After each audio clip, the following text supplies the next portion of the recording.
이마성 원장님께서 인대랑 건을 강화시켜서 치료해야 된다라고 이렇게 잘 말씀해 주셨습니다.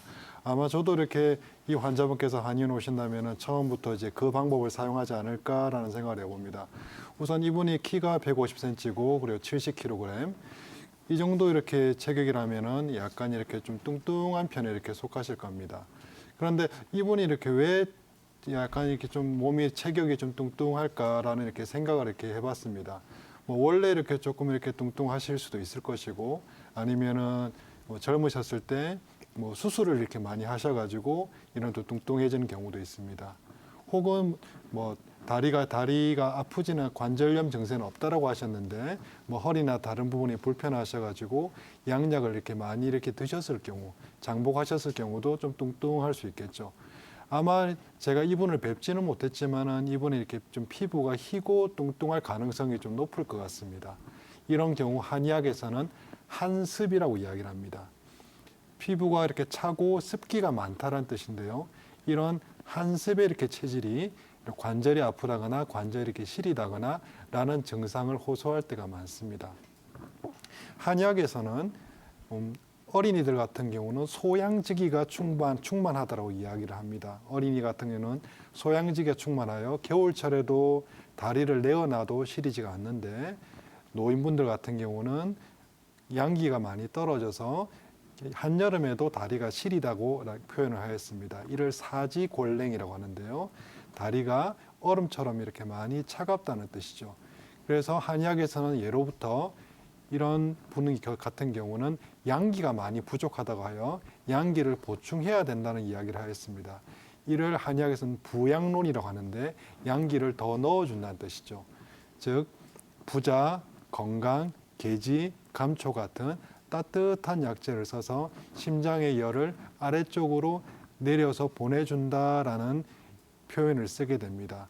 이런 대표적인 처방이 사역탕이 되는데요. 이런 약으로 심장에 있는 열을 내려서 팔다리로 보내주게 되면은 팔다리 말초가 따뜻하게 되는 거죠. 그리고 나이가 들수록 상성하화라는 표현을 쓰게 됩니다. 위로는 성해지고 아래는 허해지게 됩니다. 즉 기운이 위로는 많이 뜨게 되고 아래는 차갑게 되는데요. 그것은 심장에 있는 기운이 아래쪽 팔다리 쪽으로 내려가지 못해서 그렇습니다. 그래서 위로 이렇게 뜬 기운을 아래쪽으로 이렇게 내려주는 역할을 하는 치료를 하게 됩니다. 한의학에서 대표적으로 어혈침법을 쓰게 되는데요. 어혈침법 같은 경우는 불통즉통이라고 하여 통하지 못하면은 막혀서 아프다 혹은 이렇게 시리다, 저리다 라는 표현을 이렇게 쓰게 되는데 이것을 해소해 주는 침법입니다. 위로 이렇게 뜬 기운을 아래쪽으로 이렇게 보내주기 위해서 약을 써서 치료하면 시간이 이렇게 조금 걸리기 때문에 이것을 보충해주고 보완해주기 위해서 어혈침법을 써서 막힌 기운을 뚫어서 심장에 있는 열을 아래쪽으로 빨리 소통을 시켜주는 것이죠. 우리가 사혈을 하게 되면 기운이 간다고 하였습니다. 그래서 그런 사혈을 통해서 막힌 혀를 뚫어서 그 기운을 아래쪽으로 보내주게 되면은 어르신들 같은 경우는 그런 표현을 하십니다. 아, 팔 다리에 어혈침을 맞았는데 냉기가 빠져나가는 느낌이 든다라는 표현을 하십니다. 그만큼 혈행을 통해서 기운이 막힌 기운을 통하게 되면은 그 기운이 흘러가면서 따뜻한 느낌을 이렇게 가지게 되는 것이죠. 그런 어혈침을 통해서 막힌 기운을 풀어주고 그리고 심장의 열을 아래쪽으로 내려서 치료하게 되면은 이런 무릎 시림 증상은 많이 좋아지실 것 같은 생각이 듭니다. 네, 앞서 두 분의 원장님께서 좋은 말씀 많이 해주셔서 저는 간략하게 이야기하도록 하겠습니다. 척추관 협착증이라는 병이 예전에는 혹시 없었냐라고 이야기하면은 예전에도 이런 병은 있었습니다. 한의학의 그 경전인 동의보감에 보면은 십종요통이라는 말이 있습니다. 요통을 10가지로 이렇게 분류한 것인데 이 중에서 기요통이라는 것이 있습니다. 기요통의 뜻은 불능구립원행이라고 하여 오랫동안 서 있지 못하고 멀리 걸어가지 못한다는 뜻입니다. 이 척추관 협착증의 증상과 유사하죠. 그래서 저는 이분의 이렇게 병을 기요통이라고 보고 어떻게 좀 더 이렇게 많이 좀 더 걷게 해드릴까. 그리고 지금 엉덩이가 좀 묵직하고 그리고 양쪽 환도가 좀 통증이 있고 다리 쪽이 시리고 저림이 이렇게 증상이 심하다고 하셨는데 이 증상을 어떻게 없애줄까라는 데서 초점을 이렇게 맞춰보도록 하겠습니다.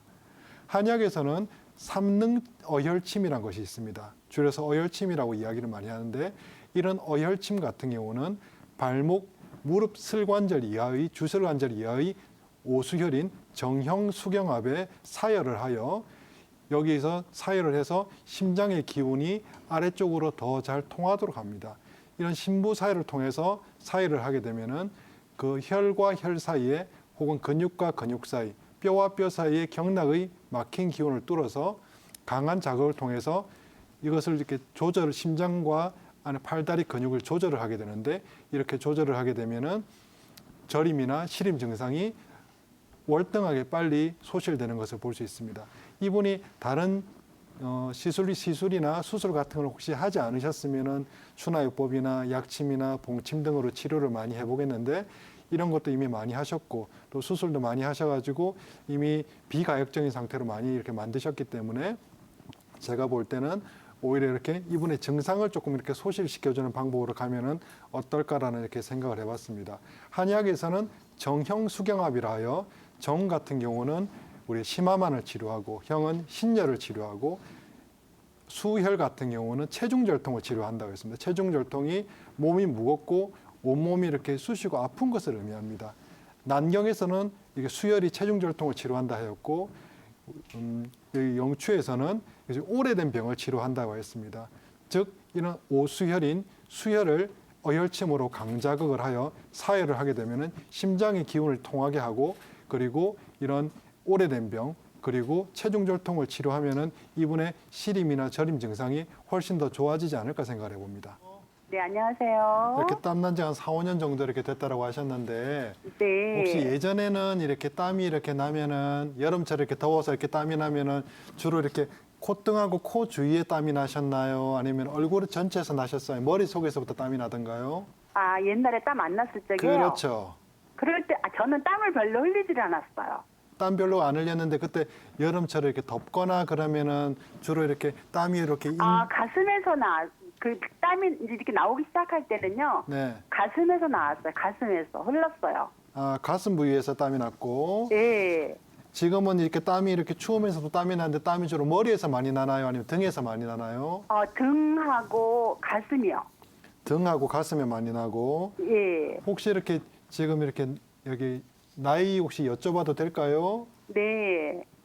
나이가 어떻게 되시죠? 60 됐어요. 아, 60대시고 네. 이렇게 나이가 이렇게 좀 한 55세 정도 이렇게 되면서 땀이 네. 이렇게 나면서 갑자기 이렇게 좀 추위를 탄다라고 말씀하시는 거죠, 그죠? 그렇죠. 그리고 이제 여름이 되면 가슴이 답답하고 네. 겨울이 되면은 가슴이 심장 있는 데가 이렇게 막 추워가지고 찢어질 것처럼 칼로 베이는 것처럼 아프고 그러는데 제가 제일 고통스러운 거는 네.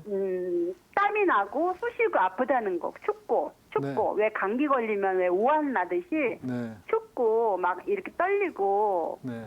그러는 거예요. 그래서 이제 감기인가 그러고 병원에 가서 주사도 맞아보고 다 해봤는데 네. 안 되는 거예요. 그래서 이런 너무 고통스러워. 이런 땀 같은 경우는 우리가 이렇게 더워서 이렇게 땀이 날 수 있는데 이런 땀 같은 경우는 몸 체표에 이렇게 다스림이 없어서 땀이 날 수도 있습니다. 우리가 이렇게 땀이 나면서 이게 심장에 있는 열이 이렇게 발산이 돼서 나는 땀 같은 경우는 더워서 땀이 나면서 몸이 이렇게 온도가 이렇게 내려가는 땀인데 체표에 다스림이 없어서 기온이 떨어져서 나는 땀 같은 경우는 체표가 열려 있으면서 그냥 기운이 빠져나가는 땀이 나는 거죠. 그렇게 땀이 나면서 이게 열이 이렇게 내려가니까 기운이 이렇게 더 떨어지면서 추위를 타게 되는 것이거든요. 그래서 이런 땀 같은 경우는 기운을 좀 보충해주는 역할을 하시는 게 좋을 것 같습니다.